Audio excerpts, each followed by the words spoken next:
Good evening, everyone.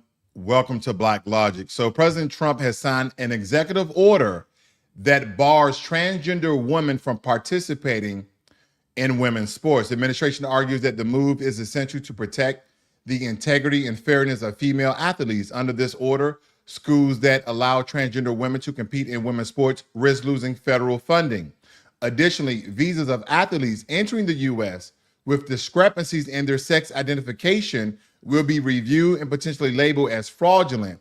This decision has ignited a firestorm of debate, with supporters claiming it ensures a level playing field, while critics argue it discriminates against transgender individuals. Thank you, President Trump.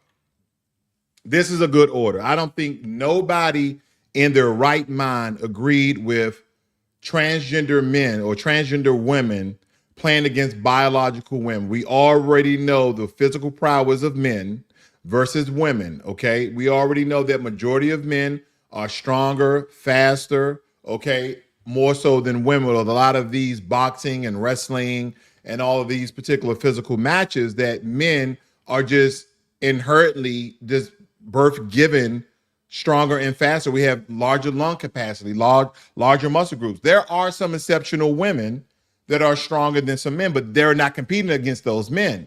So again, we have to look at the chromosomes. We have to look at the biology of it all, because that is where it is. Because hey, I'm 5'11", 6 feet, 225 pounds, go to the gym every day.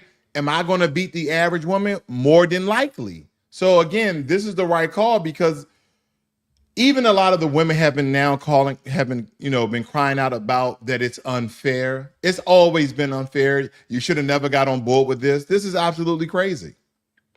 This is absolutely bonkers to me that anyone would have ever agreed to this before. That's what I don't understand. We will keep men out of women's sports. It's over. President Trump set to... Absolutely. I can't agree with that particular executive order at all. That's a great executive order.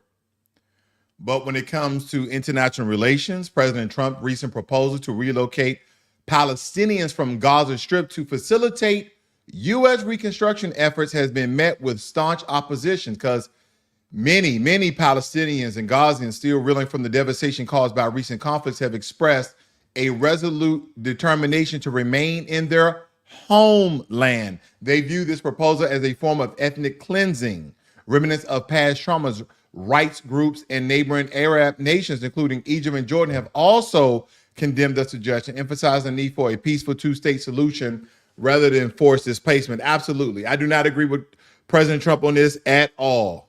This is just another way for America to show our colonialism side, to show how colonial we can be in overtaking something when you are down and out on your luck. We'll come in and we'll place you guys around the neighboring countries, the Arab countries around Gaza, but we're going to rebuild Gaza as a U.S. state, as a U.S. territory, and we're going to put beachfront properties around because you're right there by the water. No, this is where we have to draw the line. Okay, there's going to be a lot of legislation that will come out. There has been a lot of legislation that did come out that I agree with, but there's then other legislation that I don't agree with. We're not invaders where we're going in and going to take your homeland. We're going to rebuild it in our image and our likeness and then displace you guys in other Arab countries. That is your homeland. You have history, even though it looks as though it may be in shambles and rubbles. What I would urge the president to do is talk to those neighboring Arab countries to assist and support Gaza at this time, help them to build up their defenses, help them to make their homes more beautiful and actually start to profit off their land, and then try to build that two-party state so they can live at peace with one another. Because at this point, no one's going anywhere. The Israelis are not going anywhere. The Palestinian Gazans are not going anywhere. This is a time where you sign a peace treaty and start helping these people to get back on their feet again. And all those Arab countries with all the oil and billions and trillions of dollars, you go in with a massive amount of resources and you help them build their homeland back. But America, no. We should not be in the Middle East. Have you noticed there's never been any good news in the Middle East?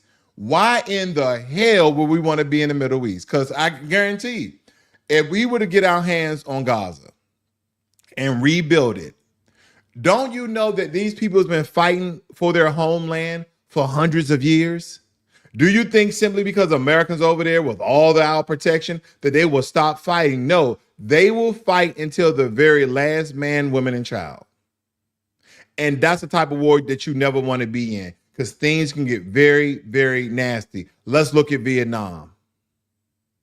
Now, as a former soldier, as a former Marine, we have to look at wars what they are. Some people say, oh, Vietnam didn't win the war. We retrograded. Retrograded is a fancy word that we use in the military to say that we retreated. North Vietnam won. That is why Saigon is no more, and then you have Ho Chi Minh City. Thousands of American soldiers, thousands of American Marines, sailors, and Air Force died during Vietnam. So when you come to something as so political and economic as trying to move into Gaza and rebuild Gaza in our image and likeness and possibly profit from it, no, no, no, and no. I just say, look at the history of the Middle East. It's never been good. It's never been good.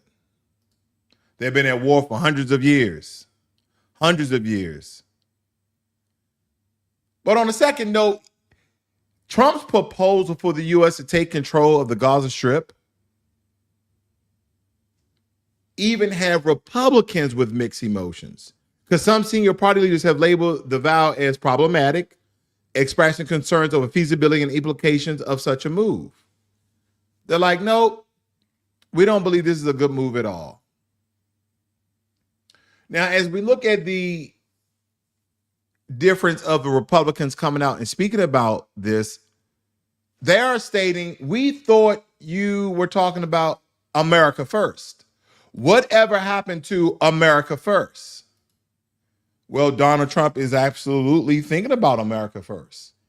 As we are looking at the bids and proposals and sometimes even demands of him wanting to buy Greenland, okay, for Greenland to be a U.S. territory. At first, some people thought it was a joke, but he continued trying to make Canada a 51st state.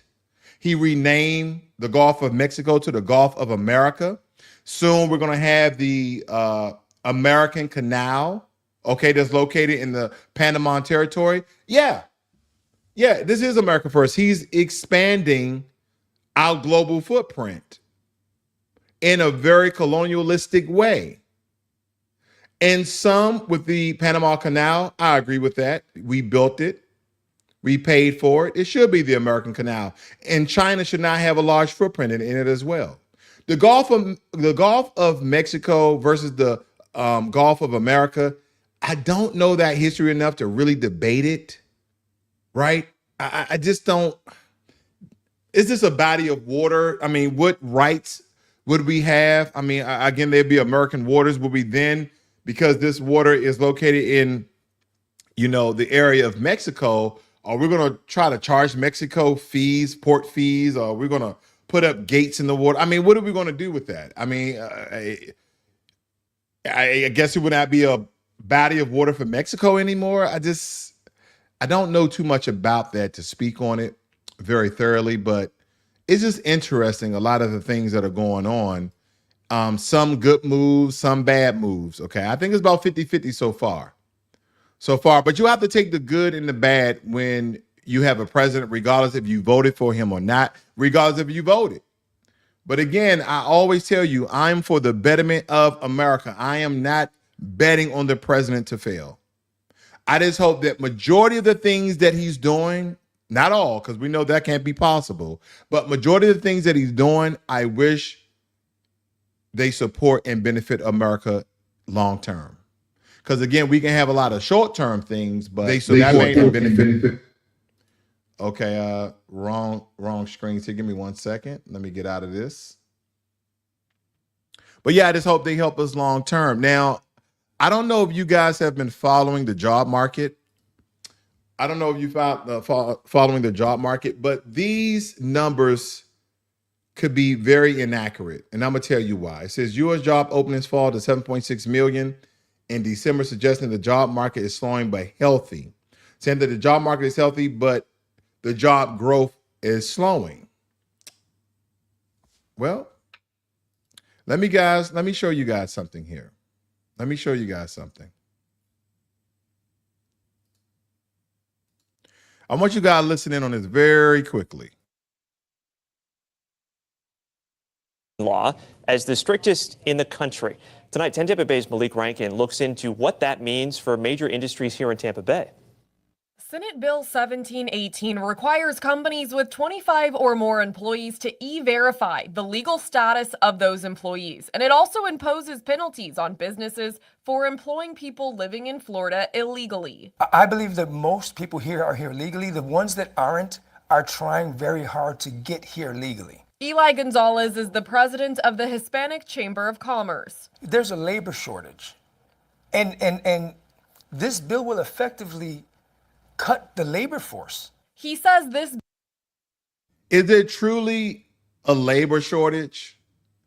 Because there have been a lot of Black Americans who used to have a lot of these construction jobs. Yeah, there have been a lot of Black Americans who have had these construction jobs before they allowed, and they fired a lot of the Black workers because the Black workers were, demanding equal pay, fair conditions. Whereas though the incentivizing of illegal immigrants came over and they started to pay them $9 or $10 an hour versus paying what the wage should have been, $25 an hour. Now, I did have a clip. I don't want to bore you with the clip nonetheless. I wish I can find it. A buddy of mine sent me this clip, and it was very important that we understand how originally a lot of these jobs, a lot of these construction jobs, a lot of these service jobs, a lot of these house cleaning jobs, Black Americans had, but they fired them. And what people started to do is create general contracting LLCs, hire off the books illegals and have them do the jobs, and they're just paying them over the table. So they're avoiding taxes. Okay, that's one thing. They're avoiding taxes as well. They are paying people who are legally in the country not even half, maybe a third of the wage. And again, what does a lot of that lead to? Human trafficking. Okay, it's almost like with some people, and I hate to use this term, but they've used it, slave labor. No, there's no such thing as slave labor if you're getting paid. Okay, slaves didn't get paid. Some did in Louisiana when you do that history if they worked on a particular day. But I digress. But I really want to point back to the clip. I'll let you guys listen in as I look for this other clip that's very, very important for you guys to hear. Bill will impact the jobs most people don't want to work. Hospitality, landscaping, restaurants, a lot of these industries are going to be impacted. As Tampa Bay booms, there's a needed workforce to build that growth. I would say it's severe. Steve Kona is talking about the shortage of workers in construction. Yeah, for the entire state of Florida itself, we're going to need about another 500,000 skilled tradespeople within the next 5 years. But he says this bill won't leave construction sites abandoned. We've had to comply with those laws, like I said, for decades. So while I think 27% of our workforce is Hispanic, and out of that 27%, the vast majority of those folks are here legally and are American citizens. So it's not as dramatic as people are thinking. The law goes into effect on July 1st. Well, he's stating that it's not that severe, but let's go to Exhibit A within this. They said it's not that severe. Hold on.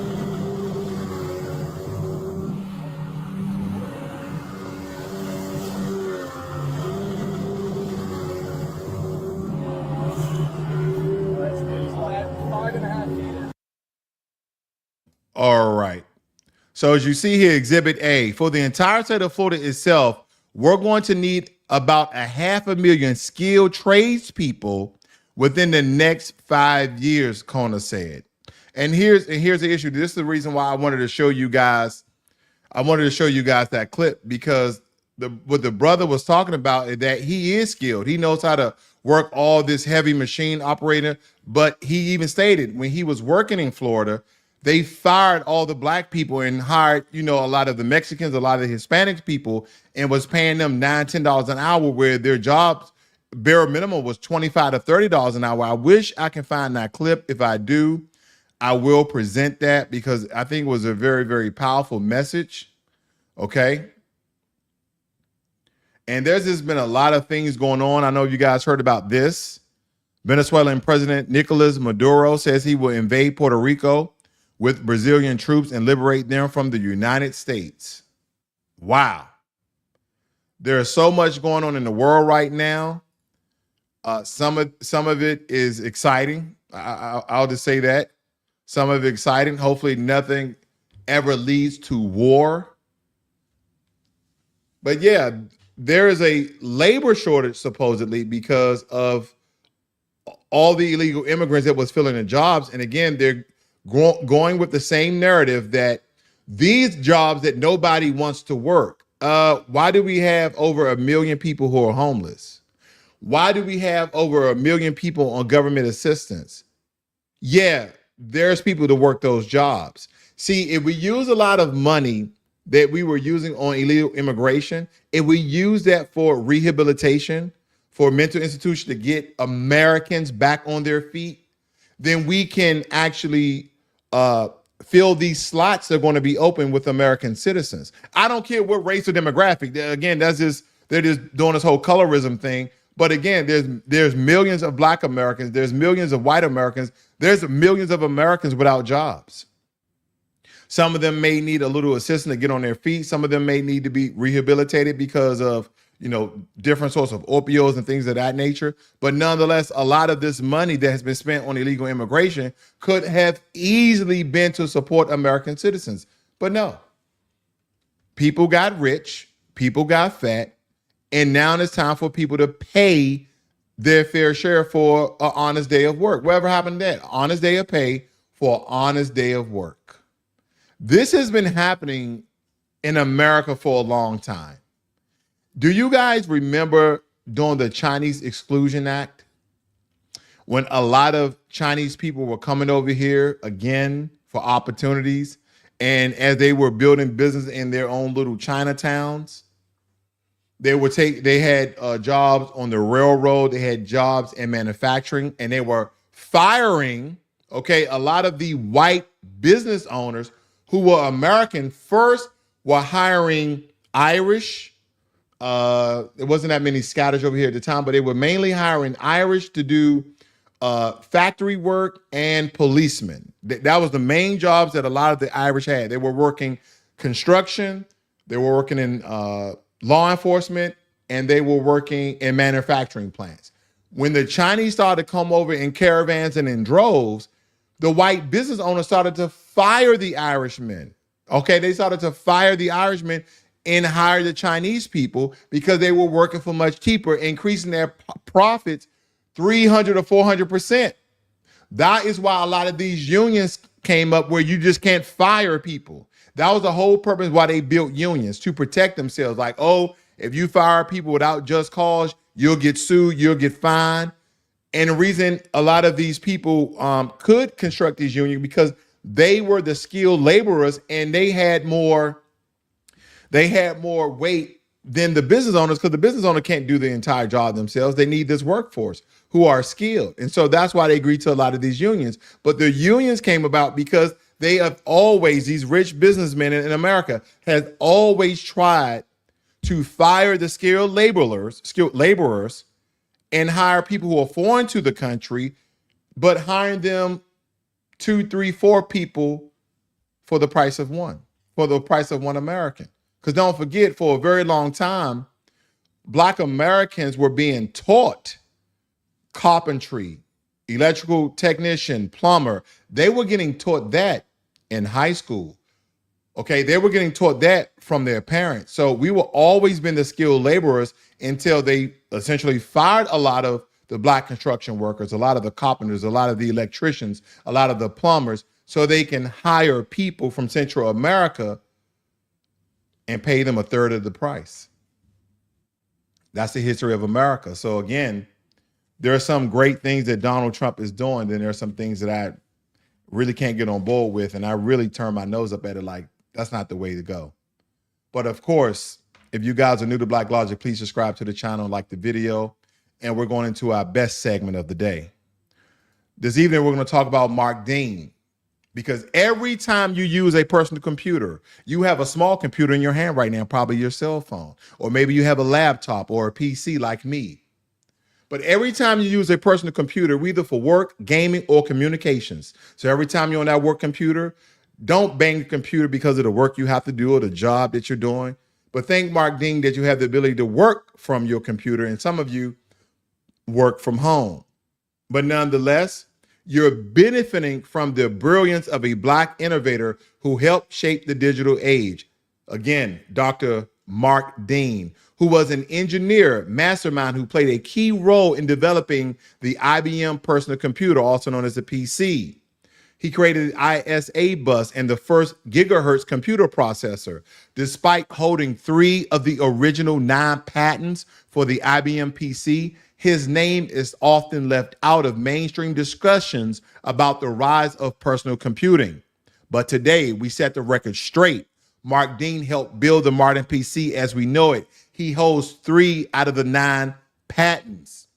Born in 1957 in Jefferson City, Tennessee, Mark Dean displayed a gift for technology from an early age. Despite growing up in a segregated America, he excelled in school and went on to earn a degree in electrical engineering from the University of Tennessee, becoming one of the few Black engineers in the field at the time. He later pursued a master's and a PhD in electrical engineering, proving that Black brilliance belonged at the forefront of technological innovation. In the late 1970s, IBM set out to create the first mass market personal computer. At the time, computing was dominated by massive mainframes, making access to personal computing a luxury few could afford. Mark Dean was one of the lead engineers on the IBM PC project, playing a crucial role in its hardware design and architect. And the result, the IBM 5150 that was released in 1981, one of the first widely used personal computers, setting the standard for modern PCs. 3 of the 9 original IBM PC patents were held by Mark Dean, proving his direct role in shaping the machine. The PC revolution was born, and Mark Dean was at the heart of it. Yet, despite his groundbreaking work, mainstream tech history rarely gives him the credit he deserves. One of the Dean's most significant contributions to computing was the ISA, the industry standard architect bus, which he co-developed with his IBM colleague, Dennis Moeller. The ISA bus allowed multiple devices, printers, modems, storage drives to connect to a PC, expanding its capabilities. This innovation paved the way for modern plug-and-play technology, making computers more powerful and user-friendly. It enabled the rise of PC-compatible third-party hardware, opening up the market for new accessories and components, making all other sorts of companies and organizations million but billionaires. Without the ISA bus, the PC industry wouldn't have grown into the massive ecosystem that we know of today. If changing personal computing wasn't enough, Mark Dean led the IBM team that designed the first gigahertz processor in 1991. And look at us today. That's all we ever use: semiconductors and gigahertz chips and microchips, a groundbreaking achievement in computer speed and performance. Because this processor was the first to break the 1 gigahertz speed barrier, revolutionizing how quickly computers could process data. Now we have quantum computing. His work laid the foundation for modern multi-core processors, enabling today's high-speed laptops, desktops, cell phones, and gaming systems. His contributions helped IBM stay ahead in an era dominated by rapid technological change. Again, a Black innovator was at the forefront of technological advancement, but mainstream tech history often fails to acknowledge his role. Mark Dean's brilliance and leadership didn't stop at invention. He continued to rise through IBM ranks. He became IBM's first Black technical fellow, the highest honor given to engineers in the company. He later served as chief technology officer for IBM Middle East and Africa.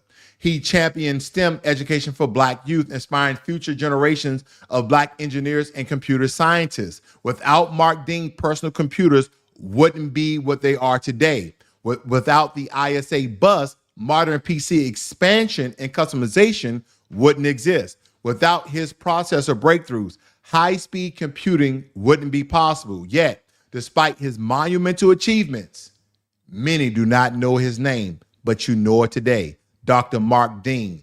Because this is a pattern far too common for a lot of our Black innovators not to get the shine and prowess in their flowers while they're here with us today. Mark Dean is still alive, and his contributions are often overshadowed or outright erased from history. But not with us today. Mark Dean is not just an engineer, not just an electrical engineer. He is a revolutionary. His work has shaped the digital world, proving that Black excellence is woven into the very fabric of modern technology and Black history. And not only that, American history. So the next time you use a PC or you connect a device or you're enjoying high-speed computing, all of you guys should remember Dr. Mark Dean. He worked for IBM. And there's another fellow I want to introduce you to very, very quickly. His name is George Edward Alcorn. He also worked for IBM as well as NASA, and he is the man who created the X-ray spectrometer. Let me know if you guys want to know about him as well. Thank you guys for joining me here this evening. You guys have a great and wonderful night. Good evening, Volvo. This is Black Logic.